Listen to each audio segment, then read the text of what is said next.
Hey everybody, this episode of the Wrestling Inc. podcast is brought to you by HelloFresh. They're a farm-to-box company which uses fresh ingredients that inspire great meals, customizable, healthy weekly menus made with fresh seasonal ingredients shipped right to your door on a flexible delivery schedule. For $30 off your first week of HelloFresh, visit HelloFresh.com and enter the promo code Wrestling30. That's HelloFresh.com and enter the promo code Wrestling30.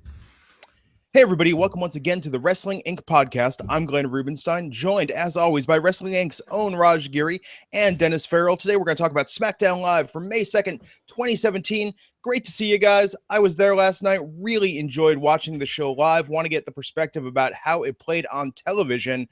To start with, Dennis, your big picture thoughts on SmackDown last night. If the WWE came to me and said, hey, we need you to write a wrestling show that's very safe and very predictable, this would have been the wrestling show I would have written. It was way too predictable. You saw everything coming a mile away. Wasn't a great show, wasn't a bad show, but way too predictable. I wish they would have done a few different things that could have spiced it up a little bit, but it was ho-hum for me. I thought it was pretty good. I mean, there was no Randy Orton, and there was no Nakamura, who are pretty much the biggest stars on the brand right now. But I think, regardless of that, I thought the whole show built to the Jericho Owens match, and I thought they had a really good match. So, for that, I thought it was effective. There wasn't. I thought the ending match was really good and kind of made the show. So it was a thumbs up for me. And they definitely gave, I think, proper space to Chris Jericho. Some people on Twitter were complaining about, Luke Harper was in a dark match before the episode even started. Breezango was, cordoned off to that vignette with their title match coming up for the tag teams. There's a lot we didn't see last night on SmackDown Live. And I think part of the reason why is they really wanted to give Jericho a proper send-off. It was amazing to me when entering the arena last night in Fresno, overhearing fans talking about, Fozzy's tour starts this week. This is Jericho's last night. Everybody seemed to know that was in attendance. And I think that for Jericho on SmackDown, one night only, they wanted to give that plenty of runway. Yeah, even in our Twitter poll that we did, asking who fans thought was gonna win that match, it was like 80% thought Owens was gonna leave with the title. So it definitely, it wasn't much of a secret that Jericho is leaving soon. What is interesting is that after May, he doesn't have that many dates. I mean, he's got an album coming up that, they've got to promote it and everything, and it takes a lot of time.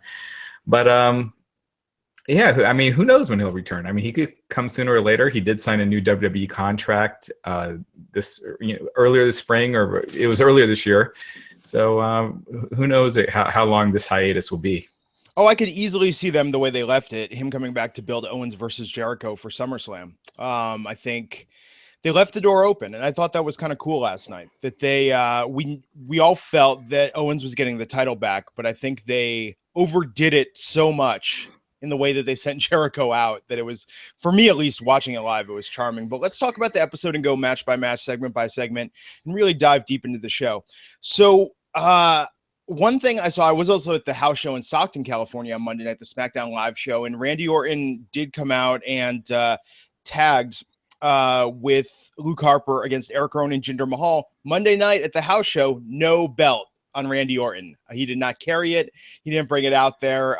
It was a quick match. So I love that in kayfabe, they opened the show last night with Jinder Mahal doing that photo shoot with the WWE World Heavyweight Championship last night, and Shane McMahon getting the belt back from Jinder. I thought that was a nice piece of storytelling to open the show, setting up his match for later in the night with Sami Zayn. We opened in the ring with Shane coming out, thanking the fans in Fresno, welcoming Jericho to a pop. And then, of course, AJ and Owens interrupt and complete chaos. What did you think about how they used AJ last night and really sort of placeholdering it, saying, hey, okay, you're going to get a little bit of this, but, AJ's on pause this week until we do the build to Backlash once this is settled with Owens and Jericho. Dennis, did you think this was sort of enough of AJ in the first segment to keep people happy? I was a little confused personally. AJ came out with a little bit of a heel attitude, and I get it. I love how they call back to some past storylines. It's something we complain about a lot, but they did good. But I was confused. I was like, because it seemed like AJ was coming off as a heel, and I thought, man, that's a little too soon to throw some shade at Chris Jericho like that, because he's fresh off coming off of turn already. Yeah. What do you think? I think, I mean, I actually like that, because I don't like when someone does a face or a heel turn, automatically they're best buddies. You know, I do like that when they acknowledge that they're still not on great terms. That being said, I did think that they could have ended the show with AJ Styles finally making the save for Jericho. So it establishes him more as a babyface, and by him waiting a while, like, before making the save, it would just show that he's had his problems with Jericho. He's not in a hurry to save him, but after a while, enough was enough, and it was time to make the save. Yeah, I thought it was interesting to me that with AJ, I feel like they've really gone back and forth with him so much right now, it's almost irrelevant. They've beat me down to the point that I don't know how I see AJ Styles anymore. I feel like they feel that the audience is on his side regardless of what he does. It seems that way in terms of how they book him. Did you guys watch Talking Smack last night with his interview? I didn't. I did. Yeah, I thought it was really good. I mean, it definitely made AJ Styles feel more like the face of SmackDown with the way he was defending it. You know what I mean? Yeah, and his whole SmackDown makes him, Raw takes him line. Right. Yeah. I thought that was pretty good too. Yeah, so I think with AJ, there's definitely a lot. I mean, I could see him getting the belt after the way they're treating him at Backlash. I could see him picking it up off Owens. Is it weird to you guys that with Randy out of action this week, and I didn't watch Raw yet, but I'm assuming Brock Lesnar didn't show up, that they're putting so much focus on each show on the IC title and the US title? It's a secondary title. Sometimes I think there should be more on an Intercontinental Championship. Myself, growing up, it was whoever held it for the longest time was the number one contender. Mm-hmm. The United States belt was almost like the TV champion in WCW. It didn't really hold a lot of weight, and it still doesn't now. I almost feel like it's the smallest of the championship belts, and aesthetically, it doesn't make me feel like that guy's a true champion or should be considered among some of the top guys. I think it's important that they do start pushing the titles more, especially with Brock being gone for, he's not going to be working live events for a year. I mean, he'll work some here and there, but not a full-time schedule. And if the plan is to keep him as champ until WrestleMania, I think you should focus on those titles more. And they've gone through periods in the past where they try to rebuild those. If you remember WrestleMania 32, when they had John Cena win the US title, Daniel Bryan win the Intercontinental title, there was a real focus to try to make those titles relevant again. And it goes up and down and up and down. But I don't know about you guys, but for me, the most anticipated match at Backlash is Owens and Styles. And probably Nakamura and Ziggler. Orton versus Mahal is further down. I will say Jinder is looking more and more like a player every week. Again, I still think they should have done a slower build to get him more ready in the fans' eyes to that level. But he is looking more the part and feeling more confident. His promos need a lot of work, but. Yeah, so I think it's good that this feud is getting the attention it deserves, because I think for a lot of fans it's the most anticipated match on the card. So with Jinder, funny you mentioned that. He is in the next match against Sami Zayn. I do want to say Monday night at the house show, Jinder did the same promo that he's been doing, but he didn't yell. I feel like that was our note, right? That you could be angry without shouting. And that was interesting. But of course, the crowd in Stockton just drowned him out very quickly with the USA chants and everything there. But what did you think of Jinder versus Sami last night, Raj? Again, this is something I've said, a couple weeks ago or a few weeks ago when they first put Jinder in the world title picture, is that, they should have built him with someone like Sami. And not a one-off, but do a little program with Sami, because Sami is really good in the ring. it could give him more experience working longer matches because he's mostly been working short matches, as an enhancement talent. Yeah. So get him used to longer matches. Sammy's the perfect opponent. But, I thought this was what they should be doing. But I just think a longer program with Sammy would have helped get him ready for a main event title run or even an upper card program. Definitely. How about you, Dennis? Raj, I got to ask you this question. And you make a lot of points here, but to me, as a fan, Dennis, it really felt like that he had a lot of trouble with Sami Zayn. For a guy that's supposed to, wrestle for a championship, and Sami Zayn, who has not had the most impressive winning streak or built up to be, a tough competitor that he probably should be, I really felt like Jinder had a little too much trouble getting past him tonight. You didn't get that vibe? If you mean like it should have been more of a squash, is that what you mean? Or do you mean like he had a problem working in the ring with him? No, more of a squash, I think. Working in the ring, everything looked great. It just seemed like from a storytelling standpoint, they really didn't do Jinder any favors here in this match. Well, I mean, they gave him the win. And it wasn't there was an outside distraction, but it wasn't like they, the Singh brothers beat down Sammy for him to get the win. But I know what you mean, because Jinder does need, because he is the one coming from way down here and they're putting him up here. So he does need, to gain that credibility with the fans, and doing a clean win and a more dominant win, I guess, would help. But at the same time, he does need that experience working longer matches on TV. And Sammy's a good guy for that. If it was someone like, if he was wrestling like someone from the Ascension or one of Breezango, then it should have been more of a squash. I agree. But in this case, maybe Jinder should have had a little bit more, but I was fine with it. Overall. Although with the Singh brothers, I think that they could have kept Sammy relatively protected and made it a shorter match by having that outside interference. I think it would have given them a good excuse. Live, I don't know how it's ended on TV, but the crowd was super into Sammy. I think they put on a solid match. Funny, I mean, just my wife and I couldn't help but remark when everyone's there, doing the USA crap at Jinder. It was like they would blow their minds if they knew which one of these guys was actually a Muslim in the ring. Right. Yeah. Sammy's the actual Middle Eastern, and they both are from Canada. They were both born in Canada. Absolutely. I mean, so that was kind of a fun footnote to that pairing last night, but I enjoyed that match. I thought it was really good. I didn't expect Sammy to win. They've got to make Jinder look stronger just to keep that match with Randy interesting. I mean, I feel like they're digging themselves out of the Jinder. I know we're not supposed to use the J word anymore, but that use it. Yeah, I know. But they're digging themselves out of the Jinder jobber hole of like, hey, we know you've seen this guy lose consistently for almost a year now, but now we're going to make him look tough.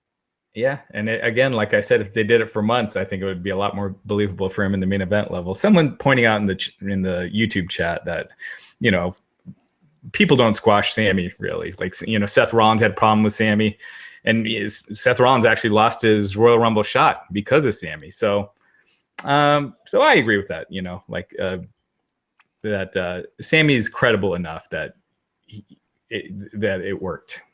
Oh, so someone's also asking, is Corbin really suspended or is it a work? I mean, it's storyline for what happened on Talking Smack, but they kept him off the house show Monday night. So not only did he miss Raw or did he miss SmackDown last night, but he didn't do the SmackDown house show. In fact, Aiden English had to lose twice. Aiden English lost to Ty Dillinger and then called out another opponent. Mojo came out and beat Aiden quickly. So no Corbin this week. Yeah, he missed 2 shows. I don't know if it was something he requested time off for before, or they're just doing a quick storyline. But they're heading overseas. He'll be there. So that explains it. Yeah, they're heading overseas now. And if you go to Wrestling Inc. right now, there's a photo of Roman Reigns and Braun Strowman together with Matt Hardy and Titus O'Neil at the Roman Coliseum. So. So watch out, Roman, because that's a far fall from where they're standing posing for the photo. If Braun decides that he's not finished with Roman, it's so funny to me. I guess it's kind of cute, right? Just to see that these guys, it's like they're on their European vacation whenever they go overseas. I mean, you never see that in the U.S. You never see photos of everyone together hanging out, doing touristy stuff. It's cool, but it's it does take wrestling is such a kayfabe. weird thing, because that's one of the things. You don't care if you see the main guy from The Walking Dead hanging out with the guy that plays Negan, but wrestling, because they used to protect that stuff so much in the past. If Hogan and Andre were feuding, they would not be caught anywhere near the same vicinity. They would have separate heel and babyface buses.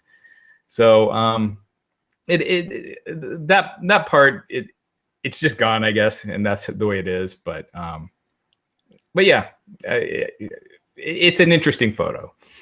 Definitely. So we're going to talk about the rest of SmackDown in a minute. But first, Raj, we got a new sponsor today. We teased him at the top of the episode, HelloFresh. Raj, you got your HelloFresh box? You tried it out? I did. I made 2 meals already. It only took 15 minutes, and I'm not a big cooker. So it was pretty easy. 15 minutes. The ingredients are all there. It's healthy. I did the chicken and the steak. The chicken was grilled chicken with vegetables, and it was delicious. And it hardly took any time at all. Yeah, so HelloFresh is a farm-to-box company which uses fresh ingredients to inspire great meals. They've got customizable, healthy weekly menus made with seasonal, fresh ingredients, shipped right to your door on a flexible delivery schedule. Now, they offer a classic box, a veggie box, a family box. Of course, I got the veggie box, which was very easy to make vegan. So whether you're vegetarian or vegan, they also have you covered. And I felt great after the meals that I had. Customers can order 3, 4, or 5 different meals per week designed for either 2 or 4 people. And there's new recipes that they send out each and every week. The recipes that I had really made me feel just unstoppable, and it's fast because most of the recipes take just 30 minutes and require minimal equipment. I love it. I'm a guy that loves to cook anyhow, and this made it super simple. I didn't have to worry about what to shop. Did I have the right ingredients on hand?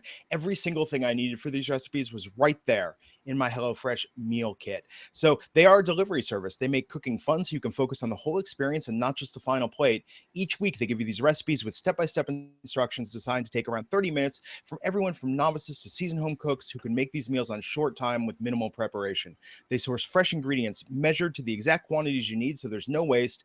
And in fact, they have 2 registered dietitians on staff who review each recipe to ensure it's nutritionally balanced. HelloFresh delivers food to your doorstep in a recyclable, insulated box for free, and they're offering light spring meals right now. They just introduced breakfast options, in fact, and every meal is less than $10. But we've got a deal for you. For $30 off your first week of HelloFresh, visit HelloFresh.com and enter the promo code Wrestling30.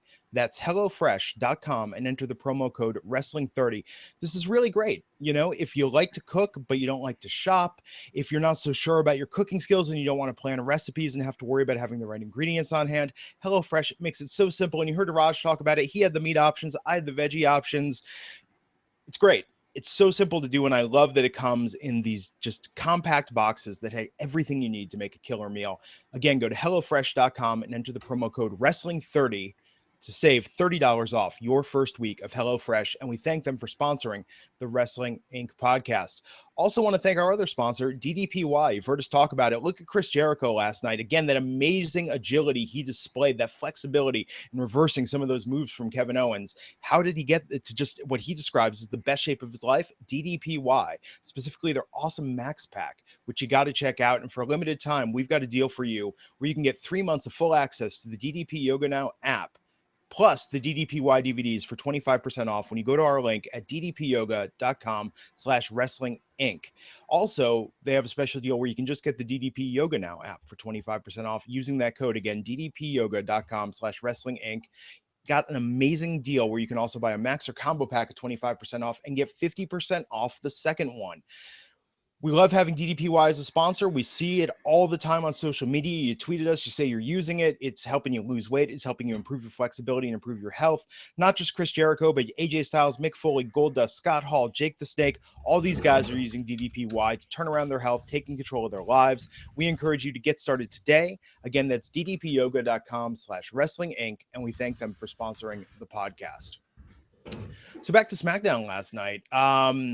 What did you think, Raj, of how they did the backstage segment this week with Ziggler hyping up Nakamura and thankfully not repeating that same awkwardness we saw last week in the ring? It was much better than last week. Yeah. Ziggler making some good points. He came across as heelish, and I definitely liked it better than last week. And look, if Nakamura is not wrestling till Backlash, which that's what they're advertising is Backlash will be his first match. you don't want Nakamura on TV every week cutting promos. So I thought this worked well. What about you, Dennis? I agree. This protected both men, progressed the storyline, and you even got a little bit of backlash from management when he would start calling them out at the end. I really enjoyed the Shane McMahon thing there at the end that put a nice little bow tie on a good promo that progressed the storyline without any real effort at all. So I like that a lot.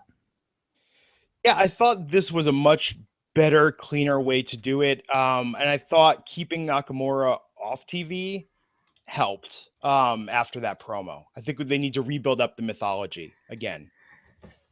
Yeah, I think less is more with him. He's kind of like Brock, because Brock, if you have him on TV every week, it's definitely not near as special. Yeah. But I think it's going to be great at Backlash, and I love that they're building the pay-per-view around him. Audiences know him. Monday night, Stockton, California, house show. The opening match was Ziggler versus Nakamura, and Nakamura, huge pop. Everyone is very aware of who he is. They were singing along to the theme song. I think that they're on the right track, getting mainstream audiences to embrace him. And as long as they don't do that junk they did with Ziggler with the Michael Jackson thing, hopefully they won't screw it up. Yeah. I feel like that's a mistake to call attention to that, because Nakamura does use that as an influence, but you probably wouldn't get that watching him. And then when you point that out, then you're like, oh yeah, he is kind of doing Michael Jackson. And that's the last 6 months thing. Morrow was doing that, but I think that was under the direction of Vince. Remember that whole crap with Alexa, like the Harley Quinn? It was like, oh good, they're just calling out who they're ripping off now. Right, yeah. I think by not saying when it doesn't bring it out who they're kind of channeling, it makes it a lot more effective, as opposed to like they're ripping off some, Michael Jackson, and then calling him the artist on top of that. Yeah, Razor Ramon, the Scarface of the WWE. Right. Yeah. It's just, guys, wrestling, we know you do this in wrestling, but you really don't have to lampshade it so much and just draw attention to it. So yeah, I thought that was better last night. Talked about Aiden English at that house show earlier. So I was actually really surprised at this. I got some photos, Raj. I'll see if I got something good. I don't know if someone already sent it to you, but Aiden Monday at that house show had a slightly different ring look that he came out to, doing full artiste shtick, including, the singing, talking about his accolades he's gotten in the local press for his theater work. So I thought it was really, really interesting. That's who should be getting the artiste, the artist nickname is Aiden English, and do some vignettes, do them in like an acting class or a singing class where he's just blowing everyone away, they're kind of throwing this on TV cold and having him lose right off the bat with it. Oh, and the last night he came out to the Vaudevillains music and the Vaudevillains graphic. I don't know if they showed that on TV. Mm-mm. No, I didn't see it. Yeah, entered the full.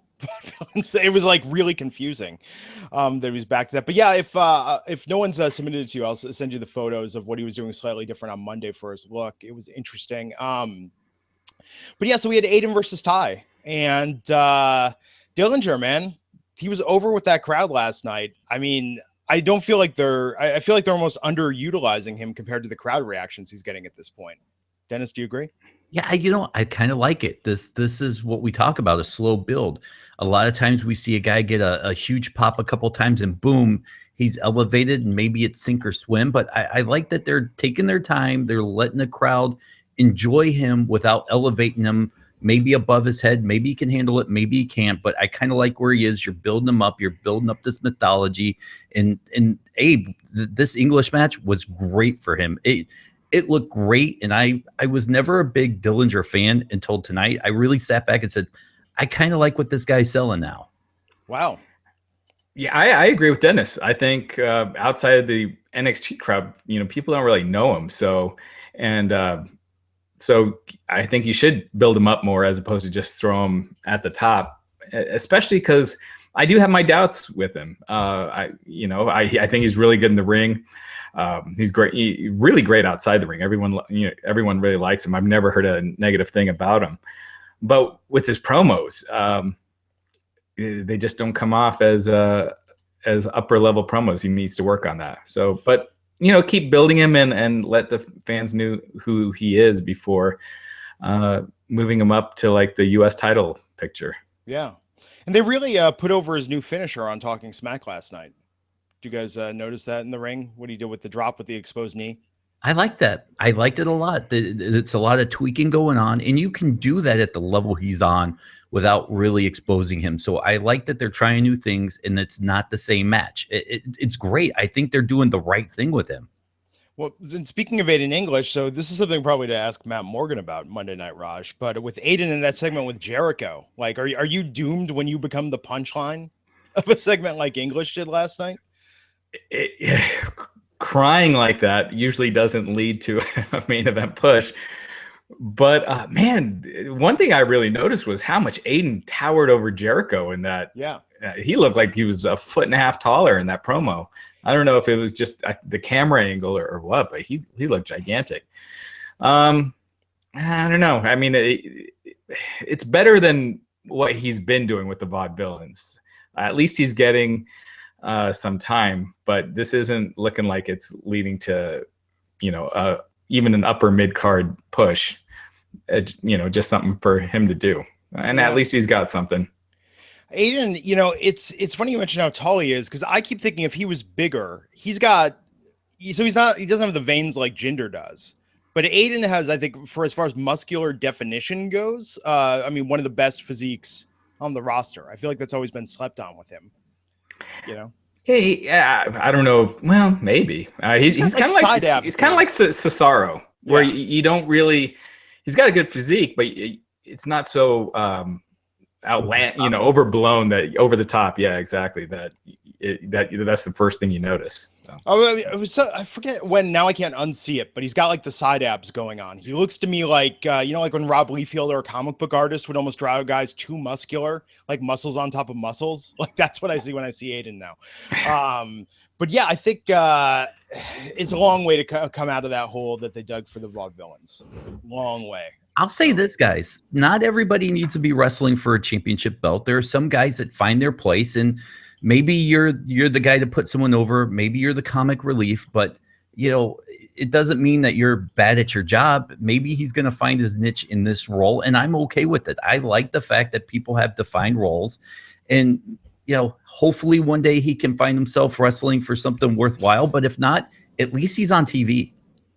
They're joking about it in the comments, guys, but I could see this happening. Phantom of SmackDown, just doing Phantom of the Opera with Aiden English. Could be something. Yeah, there'd be worse gigs, worse gimmicks, that's for sure. So after that, we did have Jericho backstage putting both Aiden and Renee on the list. Great. Yeah, that was fun segment. And then we had all the buildup with what's going on with the women, with Carmella, Natalya, and Tamina. They showed her them taking out Naomi and Charlotte Flair. They beat down Charlotte backstage. They had their confrontation with Becky earlier, trying to sway her to their side. And then finally we get the match. Started 2-on-1 with Carmella and Natalya, but really 3-on-1 going against Naomi. Charlotte finally came out. Then Becky came out, and we got the moment. So Dennis, I'm assuming this is what you're talking about when you said it was sort of predictable. We all knew what was going to happen, right? When she started shaking the hands, and then we knew it was going to be the Ellsworth that's going to take the bump here, or whatever you want to call it. And it happened. It was textbook the way you would plan it.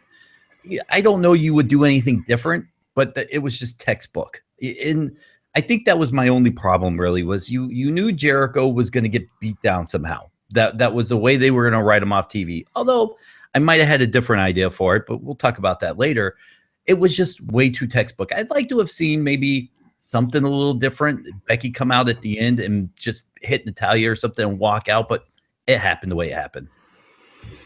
Yeah, I was fine with it. I mean, they could have prolonged it and had like Becky look like she's siding with them, and then next week teams with them, and then turns on, kind of like Orton. But they did that with Orton and the Wyatts, and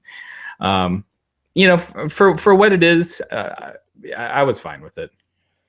And I like that they teased it even with the fake out, and the crowd, people bought it. People thought, oh my God, Becky heel turn for a moment, which I thought was great. I mean, I'll tell you, man, there's something about that. You watch it on TV, but there's something about being there, where it's like, oh, I believe it. All of a sudden. How was the crowd for Charlotte?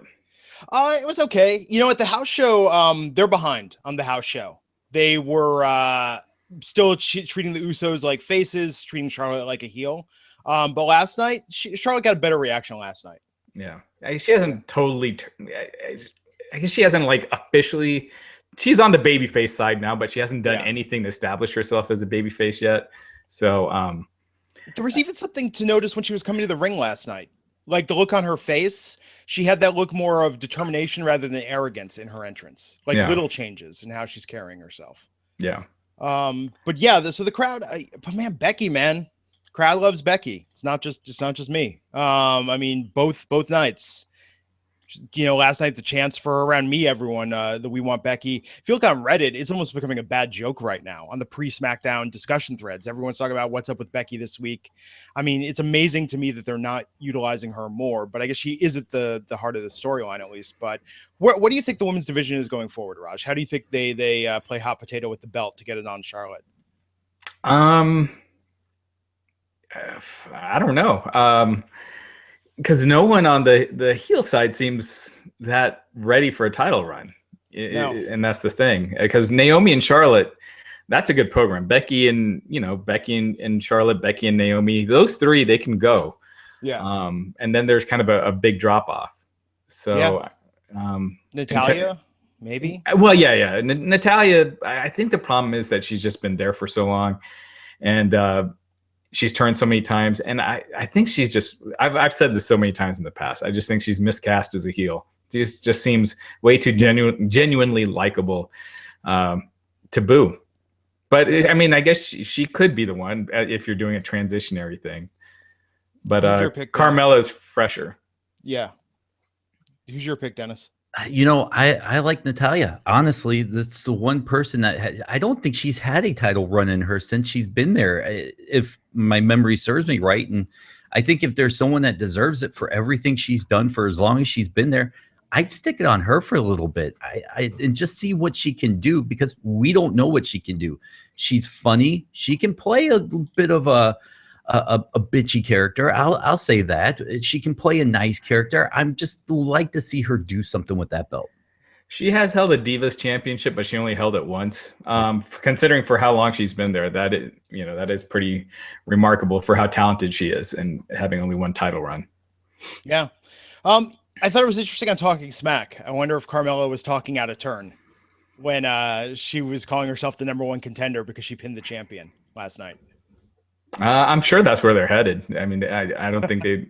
Well, I mean, they could. There's two ways that they're headed, right? They got the 3-on-3, and then Carmella and Naomi. So they could do Carmella and Naomi, and then a tag match with Charlotte teaming with Becky Lynch at the next pay-per-view. But yeah, that would have been rough, because I don't know how much of this match you watch, but. Boy, Naomi really no-sold Carmella on some of those kicks, and it was I kind of laughed, and then it was just seemed like a weird, awkward interaction between them. I don't know if you guys got the same feeling as I did, but watching that, I was taken aback by, this Carmella girl is hanging out with some of the top rosters. She puts a kick in, and it does nothing, doesn't even phase a champion. That was a lot of no-selling there. Yeah. We'll see. I don't know where they go from here on this. I feel like this story they're telling is interesting, but I don't know how they transition this back to singles without it getting really boring and predictable. So last night, the heel team did win with Carmella pinning Naomi. And Talking Smack, that was an interesting interview. So not hearing the commentary last night, are they sticking with this welcoming committee thing on the girls? They did. All match long. Yeah. So, okay. I guess it's better than, what was it, submission sorority or whatever they got in trouble with, if they were having more people come up in the women's division, the welcoming committee could work. But if you're not adding anybody, who are you welcoming? That's true. Yeah. Well, Lana's going to be coming back. We got that vignette again last night. She'll be odd woman out if they don't add another one. So. Yeah. Well, she's been working a lot in NXT, so we'll see how she does. She'd be. I'm assuming with the whole dancing thing that she'll be a babyface. So she'd be someone that'd be good to put with Natalya to kind of, get better in the ring. Yeah, we'll see what happens there. So Dolph Ziggler, Sin last night. Okay. Yep. That's it. That's Raj, match of the night. This was one of those bathroom break matches, but Poor Sin Cara. at least the booking made sense and Ziggler won, because with Ziggler sometimes they'll just beat him just to beat him. So it was the right finish, but this was one where it should have been more dominant, I thought. Yeah. He shouldn't, if he's having a big match for Nakamura, I thought it should have been more vicious and more one-sided. If they're going to keep treating both Sin Cara and Kalisto this way, like, let those guys get new gimmicks and just put random jobbers in the masks. If this is going to be where their role is on the totem pole, Kalisto beat Braun Strowman. Oh, yeah. The dumpster match. Yeah. Oh, something else. But yeah, it's interesting. Like, when they just need a small guy to beat up and make someone look dominant, it's usually them. Okay, so I had to watch this because I couldn't hear this at all in the arena. I had to watch this when I got home last night. But the Fashion Files, Raj, yay or nay on Breezango's showcase moment last night? It was too corny for me. I thought it was dumb, but I could see people liking it. It just wasn't for me. So a nay for me. Dennis. The old school wrestling fan in me loved it. I loved it. Yes, call me a mark, call me what you will, but this is the stuff I grew up on, and I thought it was funny. Not hilarious. I thought it was funny. It made a point. It was corny on purpose. I chuckled, and it moved on. It wasn't too long. It was quick. It got the good hits. I liked it. I thought it was great. You could make fun of me all you want, guys. I'll take it for this. I thought it was good. My literal thought was like, as if I could not love Breezango more. Like, this somehow made me love Breezango even more. Did you pause it and look at all those jokes in the background? I mean, this was dense with jokes that they had last night. Mm-mm. I mean, they put more effort into this than any humor segment in a long time. And to me, I think that whoever was behind Southpaw, some of the writers had a hand in this, because I mean, this had that same sort of vibe. Not with wrestling humor. Actually, some of the background jokes did have that with heavy wrestling humor. I mean, even the stuff with Shinsuke, the King of No Style, John Cena, whereabouts unknown, the Vince McMahon mugshot in the background.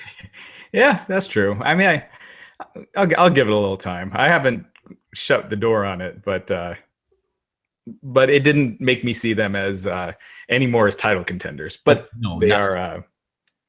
You're right, Raj. It did not make me see them as title contenders, but it made me look at them as personalities. Yeah, as stars. Yeah. I mean, I think I could absolutely see them beating the Usos now as a transitional champion. And honestly, I think they deserve it. I mean, look, man, neither of these guys have had a belt. Not in NXT. Deserve it? I don't think you deserve a title just because you haven't had one. I think if you're going to do that with the tag team, I honestly believe at a certain point, the tag team belts, Rhino and Slater were your inaugural SmackDown tag team champions. Yeah, but they were super over for a while. Yeah, that's true. And I think once it wore off, we'll see. I don't think so, but we'll see. And I think it's clear that the program is Usos versus the New Day. And this is just something to do until, the New Day's ready. Yeah. Live on Monday night, they squashed the Ascension, but Breezango treated his faces at a house show even before this aired. I don't know. I could see them doing a push with that. What was the reaction like for him? No, people were cheering, and what was funny is you could see a different. And this is part of why I love house shows. I mean, not to put over the whole house show thing too much, but it was weird to see Tyler and Fandango playing up faces, like having a good time. Every time I've seen him at house shows before as heels, they were in character. They were looking smug. I mean, Tyler Breeze was smiling. It was interesting to see them embraced by a crowd that way. So I think they're getting over with this big time. Yeah, we'll see. Yeah. They've been doing it for so long. Yeah. But I mean, I don't know. I would like to see them get the belts, even if for just a short while. But yeah, with New Day, and we did get the vignette teasing New Day's return last night. Do you think they're gonna? Well, I don't think. I mean, they're not doing any repackaging with them. We're getting just the same shtick, right? Since all these vignettes are unicorns and rainbows. Yeah, I mean, I don't know what else. Yeah, I mean, I'm sure they might tweak things here and there, but yeah, they're not coming out with new names or anything. So yeah, we'll see. So you think that'll be post Backlash that they make their debut? Whenever Kofi's ready. I mean, if he's ready by then, we got 3 weeks until Backlash. Yeah, Barely. Yeah. So, I mean, they could do a disputed finish and, keep the Breezango thing going until Kofi's ready, but they're waiting for Kofi. They don't want to bring the New Day without Kofi. So, yeah, that's a mistake, Raj. No, not really. There's no rush to jump in this Usos New Day feud, so might as well have them all there. And let them keep them fresh, right? I mean, with New Day, I think they've been so in danger. I mean, and I think Matt Morgan and others would say that they've gotten stale. I think a break is good. Right, yeah. And then they'll get a great return when they come back. Let people miss them, right? So then the main segment after that, United States title match, Kevin Owens versus Chris Jericho, the rematch from what we saw at Payback. So what did you think? Did this just go exactly as you thought it would, Raj, with the match and then the extended beatdown after that Owens gave Jericho? Yeah, I mean, in the sense that if someone's like, oh, well, what's going to happen? Well, Owens beats Jericho clean for the title and beats him down after the match, and they do an entry angle. So in that sense, yeah. But I thought the match was really good. Yeah. How was the crowd live for it? Great. I mean, man, Jericho, they're losing. I think when Jericho came back, it was, kind of as a mid-card returning favorite, but I think he's leaving the company as one of its top stars. Yeah, definitely. I think if I wish he would have gotten more wins this run. Yeah. I think he'd probably be even more seen as like a top level guy, but because he lost every big match, but still, I think this was probably his second best run with the company outside of the run where he did with Shawn Michaels.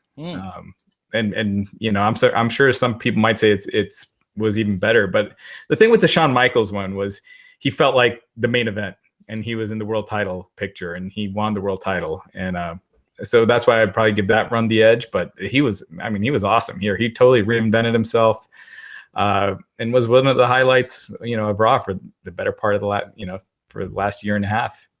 It's been incredible. Dennis, what do you think of how this run stacks up in the grand scheme of things?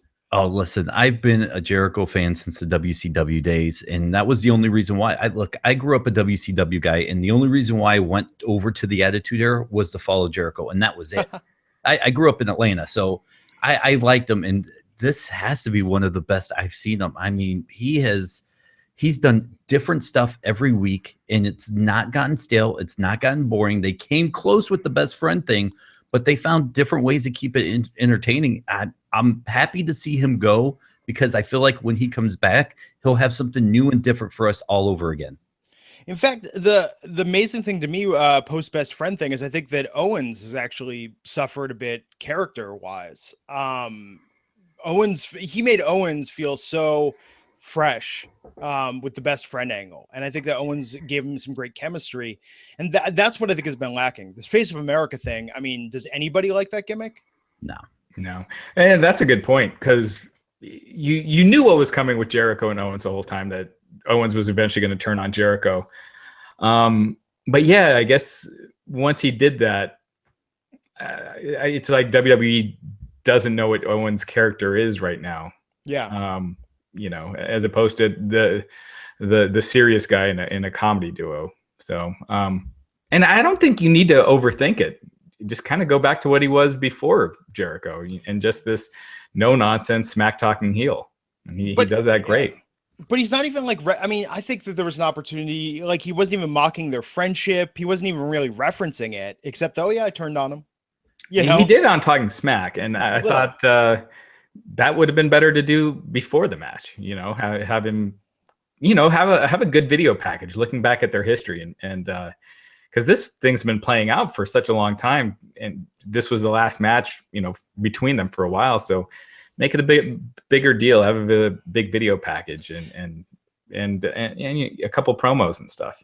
That was interesting. And that they went so heavy on just what happened to Payback, as opposed to really giving this arc-ending conclusion, going back to their entire friendship. I think you're right, Raj. That would have been a much stronger finish. Yeah. There was one moment through this whole feud I felt like they got it right, and it was it the Monday after Owens turned on Jericho? He was in the suit, sitting backwards in the chair with the spotlight on him, and he felt very frank and stone faced, and I really felt like that was the one time they really got the essence of Kevin Owens correct, and I would really have loved to see them kind of run with that a little bit more, but they dropped it a week later.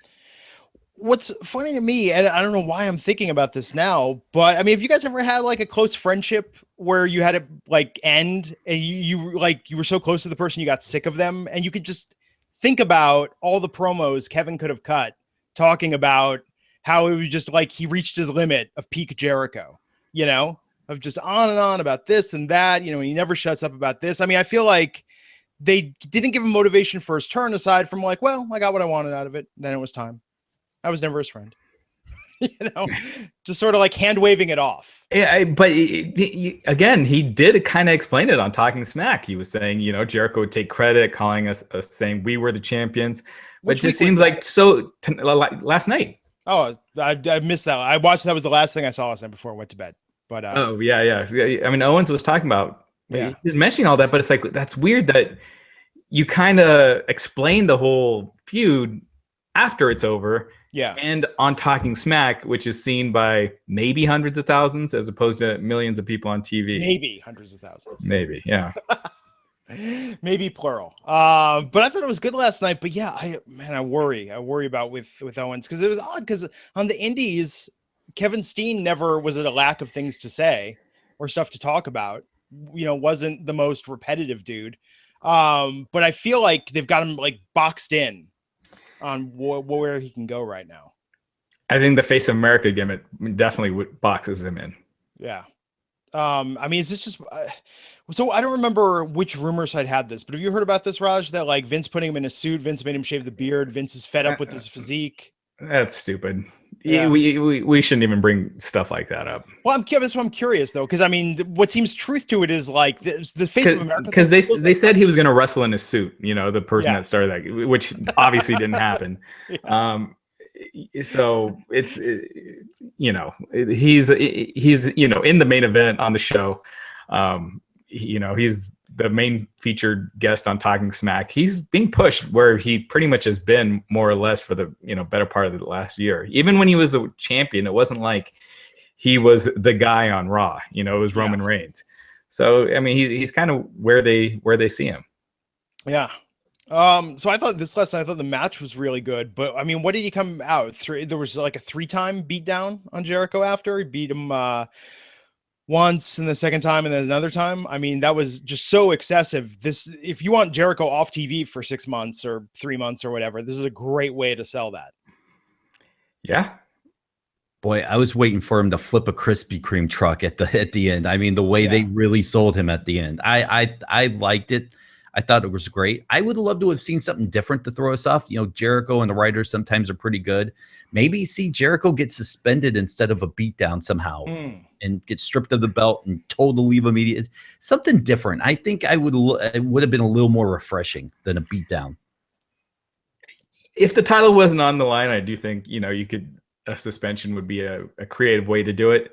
But I think it makes the new title holder look weak if they don't win it from the person who had it before. You know what I mean? If Jericho didn't lose it and Owens ended up winning it, it just brings it down a peg. So, but I see what you're saying. Everyone predicted this, but sometimes the predictable thing to do is sometimes the best. So all in all, Dennis, what's your rating and how do you think SmackDown compared to Raw this week? I think Raw was better than SmackDown this week. SmackDown, it felt like, I don't know how many golfers are out there, but took the easy layup. They didn't really take any chances. And I don't think they could. So maybe it's not their fault. It was not a bad show. Wasn't a great show. Like, as I said, very predictable. That's it. How about you, Rush? I like SmackDown better this week. I'm already forgetting what happened on Raw. It was just one of those that it was just kind of, it just felt so unimportant. Whereas this week you had Owens and Jericho, and that felt important. So I give the edge to SmackDown. It was a good match. Man, I didn't miss Orton or any of the Harper Rowan stuff even this week, like on SmackDown. I thought that was kind of refreshing.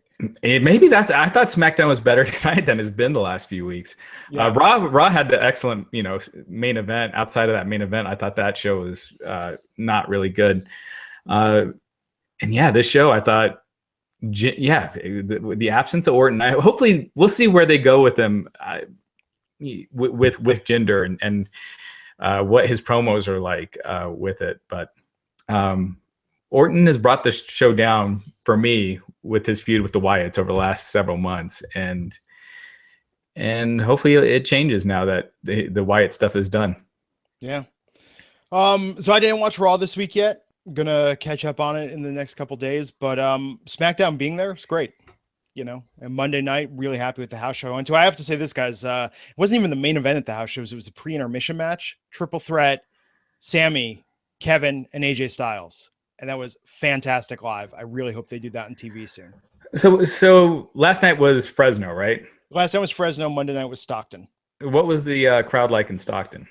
In Stockton, so the upper risers were empty. They didn't even sell, but they didn't rope it off because it wasn't on TV. But the lower was, I would say, probably about 80, 85% full. It was pretty for a Monday, but they had a curfew. I think that was why at the last minute, the last match of the night, I mean, I don't know this for a fact, but it was, it was Jinder with the Singh brothers and Eric Rowan against Harper and Orton. And that was so rushed. Like they had a 10 o'clock curfew and had to hit that to be done in time. But yeah, Nakamura beat Ziggler. That was opening match. And it was just okay. I'm hoping it's better by Backlash. Ty beat Aiden. Mojo beat Aiden.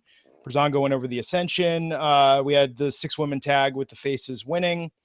American Alpha versus the Usos. Complete indifference to American Alpha. I feel so bad for where they're at right now. And then that main event. Yeah, with Jinder and Rowan versus Orton and Harper. So it was a short but sweet house show. They got it done.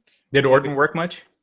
He was just kind of there. He came in to do the RKO at the end. But man, even house show Randy is so much better than TV Randy. He was smiling. He was smirking. He was having a good time. I hate to keep going back to this Kid Rock comparison, but it's like the same thing. It's like Kid Rock live, I'm sure, was a blast, but I don't want to hear the new music that Kid Rock's putting out. And I feel like that's the thing. Orton live in a loose environment, that was fun. That was nostalgic. But on TV, his new stuff is just kind of like, man, heard this before. It's like uninspiring. Orton, no, he just rushed out there and no belt, and then barely worked in the match. And you guys, how did he work with Jinder? Or he didn't do much with Jinder? Or? Not much. Okay. Pretty minimal. I don't know. That's the problem with Orton though, because it's the same thing, right? I mean, and by the way, Rowan took the pin from Randy at the house show. Okay. So, but he does the same thing, right? He goes out there, he starts pounding on the mat, tries to do an RKO, it doesn't work. Then finally hits when the audience goes wild. Yeah, they did a similar match last night after the 205 tapings. They had Orton, AJ Styles, and Nakamura defeating Rowan, Ziggler, and Jinder Mahal. Yeah, and we didn't stay for that just because we had traffic. But man, Fresno, I don't know how they sounded on TV. They were great live. There was like literally one jerk in the entire arena that we could hear who was like drunk and just shouting like things you should not be shouting at a wrestling event. But when we left, when 205 Live started, we were some of the only ones. I counted maybe 10 people total that were going to the parking lot when we were to leave. So everybody stayed for 205 Live and that dark match at the end of the show. Wow. That's pretty good. Yeah, Fresno, it's a good town. I think that's part of it, right? I mean, I think the WWE should do more of these secondary markets. It seems like when they do the larger cities, it's really hit or miss with the crowd being receptive. Yeah. So it's good. It's good overall. Glad I went. And again, I've say this every time, man. If you go to an event, you could sit on the ramp, like. That makes it for me every time. It's so much better than going and not being there. Did anybody shake your hand or anything? Okay, so I have to say at the house show, I wore the El Generico, the new El Generico shirt. Sami Zayn came over to me, hit me on the chest, and went, "Cool shirt, brother." And I was like, "Oh my God, Sami Zayn is the best ever." Yeah, I got that, and we got the high fives, at Stockton. But Fresno, they're not doing that as much as TV tapings. They're like less ramp interaction. And I wonder if there's a note about that, because a year ago it seemed like there was more ramp interaction, but now at the TV tapings, no. But at the house show, definitely. I think that's good. Make the house shows feel more special. Shinsuke was practically doing a meet and greet after on the ramp. I mean, he was signing everything that people had along the ramp after. It was insane. Oh, nice. That's cool. So yeah, house shows, man. House shows are where it's at, and half the price of TV. Can't recommend it enough. So what else is going on in the world of wrestling this week, Raj? What else do we got? Well, Sean Waltman was arrested on Saturday. That was a pretty big story. He was headed to IPW show in the UK on Sunday, and apparently was stopped by customs. His name is on a list because of his past drug arrest. So he was stopped, and yeah, he says he's telling TMZ that. Let's see, what kind of pills was it? He was saying it was pills for a yeast infection that he's had for the past year. And I'm sorry, that's the best excuse. That's the best reason that I've heard in a while. Frankly. Yeah, well, he might. I mean, men can get them. So it's Candida Cleanse capsules. Also known as a yeast infection on men, also known as jock itch. That's what jock itch is. Right. Yeah. Yeah. Exactly. So, he said that's what it was for. I don't know if it was in the bottle or what, or if he had it in another container. I always picture, I don't know much about this stuff, but my meth, when I picture meth, I think of Breaking Bad and like bright blue, ice pieces, and not like, capsules. So I didn't know that meth can go as a capsule, or if they just stopped him anyway. So anyway, he said that he was stopped. He's out now, obviously. He's going to talk more about it on his podcast today, but he's saying he's totally innocent and he's clean. He hasn't been doing any drugs outside of weed. So yeah, we'll see how it plays out. When you mention capsules, I'm curious. I wonder if it's ephedra or Muahang extract, which is an ingredient in methamphetamine. That's why they banned it in the US, but it's a Chinese herbal supplement. Remember, Well, he bought this at Vitamin Cottage, so yeah, it wouldn't have it then, right? If it's banned in the US.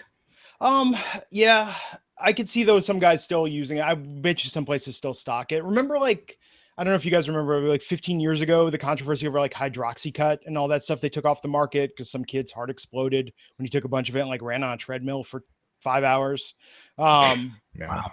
But they took off the market because it's like an herbal methamphetamine, essentially. It's an herbal, accelerant like that. So I'll be curious to see what it is.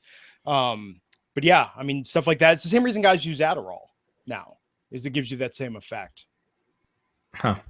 So we'll see what the story is there. But yeah, yeast infection. It's good. It's believable because it sounds like the sort of thing that's kind of embarrassing. So it's like, why would a guy admit that unless it was the truth? Right. It sounds like something X-Pac would have. Dennis said it, everyone, not me. Yeah, not me. I did. I'll take the heat, but come on, guys, look at him. I'm not wrong. We all thought it.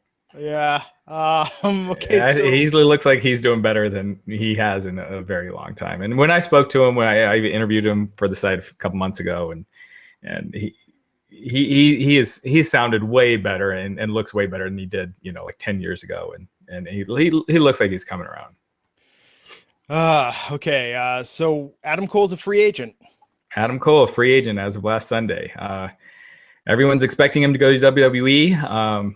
He's still working the next ROH pay-per-view, the War of the Worlds against Tanahashi. So we'll see. Dave Meltzer noted that everyone wants him. That it's not WWE's not going to get him without a little bit of a fight. So yeah, I mean, Adam Cole. Yeah, I could see him being a big star in New Japan too. So, does he want to go to New Japan, become an even bigger star, then go and get like that, Nakamura kind of push, or just go straight to NXT and the WWE? I don't know. because nothing's a guarantee ever. You can go to New Japan, you can get injured, you can not get over. I mean, he'd get over, but it's just nothing is ever a guarantee. Cool, guys. Anything else before we wrap things up here? No, I think let's see if we want to get a couple of questions. Someone asking about AJ's comments about SmackDown making stars and Raw taking them. That definitely used to be the case back in the day. That's kind of what SmackDown was for. I don't know if you could really say that now. With this brand extension, it's not like Bray Wyatt and Dean Ambrose became bigger stars, because they're on SmackDown. The one guy would be The Miz. But that would be about it. Yeah, I thought it sounded good when he said it, but it's interesting that they took Ambrose, they took The Miz, they took Alexa. I mean, I guess I kind of see it. I think Alexa is probably the best example of someone who benefited greatly from SmackDown. Yeah, and Charlotte did from Raw. Yeah. No. Is Adam Cole going to have to change his name to Adam Gold or something? They've been slowing down on doing that stuff. They've been allowing people to keep their names a lot more. So, if Roderick Strong was able to keep his name, I'm sure Adam Cole will probably be able to. Cool. Any other questions? No, I think we can wrap it up. Cool, guys. So on behalf of Dennis, Raj, and myself, thank you once again for joining us for the Wrestling Inc. podcast. We'll be back here Monday night to talk about Monday Night Raw. Coming up, myself, Raj, and Matt Morgan. In the meantime, you can follow us all on Twitter. Check the show notes for our Twitter links. And until next time, folks, I'm Glenn Rubenstein, and we'll see you back here on the Wrestling Inc. podcast. Take care.